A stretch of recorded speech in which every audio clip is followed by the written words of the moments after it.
The Wall Street went to bed yesterday with the usual apprehensions. What would budget day bring? Would the finance minister include a new long-term capital gains tax? Would the short-term tax rates also go up? Would it be a tax and spend budget? Would it be a populist budget as opposed to a popular budget? And to add to their woe, Wall Street, after a record run from the Trump presidency, was showing some pressure, showing a huge correction out there. And there was a fear that Trump, through his executive orders, would crimp the technology industry, crimp global trade, and make America inward-looking for the first time since World War II. So we slept very fitfully overnight. The next morning, we came into the budget, and to our pleasant surprise, there were a lot of firsts in this budget. It was, of course, the first budget on February 1, February 28 being the historical date for the budget. It was the first integrated union and budget and real budget. The other first was the volatility while the finance minister was delivering his speech was perhaps the lowest in living memory. It was only after he finished his speech that market breathed a huge sigh of relief. None of the draconian measures that the market was expecting, a long-term capital gains tax, a raise in service tax, a huge amount of fiscal deficit were there. It was a prudent, disciplined, working-like budget, which the market favored. And after the budget was delivered, the market reacted with relief, some joy, and some enthusiasm to his budget package. And in fact, the Sensex went up 500 points almost at the closing. Well, there are a number of things to remain to look which are important in the budget. One was, of course, the fiscal deficit coming well within the target that the market had set for it.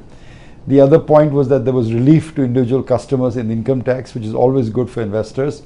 Third, of course, what didn't happen, no long-term gains, no short-term tax rates. But the package that investors will find in which to make money is perhaps in the language of the disinvestment. The government has committed to a fairly high, it's not clearly known what is the amount, but maybe 70, 80,000 crores of disinvestment. But they have made two other promises that promise to be very attractive for investors.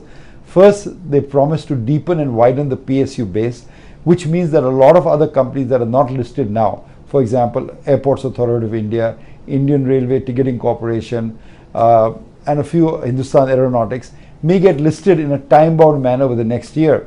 Now, anytime PSUs get listed, there's a tremendous unlocking of value that takes place because management becomes more focused on delivering value to the shareholders. Government themselves don't know the value of these companies, so they often list fairly cheaply. So there'll be value unlocking. The second and more important part is the government is now committing publicly for the first time that they're willing to bite the bullet in non-essential PSUs and disinvest them to a strategic shareholder.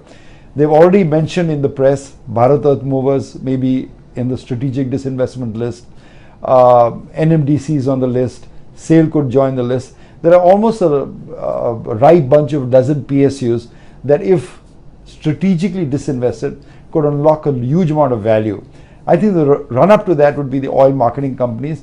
There was some talk in the budget and post-budget of these companies being combined to create a monolith and then splitting the businesses into distribution and refining, keeping the refining and selling the marketing or distribution angle of it, which will create a lot of value.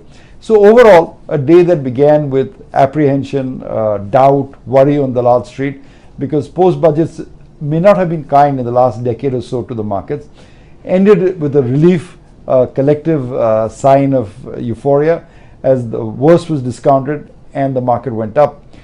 Clearly, when the Wall Street wakes up tomorrow, the domestic economy will continue on quite well, thank you, but we will continue our focus on the global economy, what Wall Street brings, what Trump brings, what the White House brings.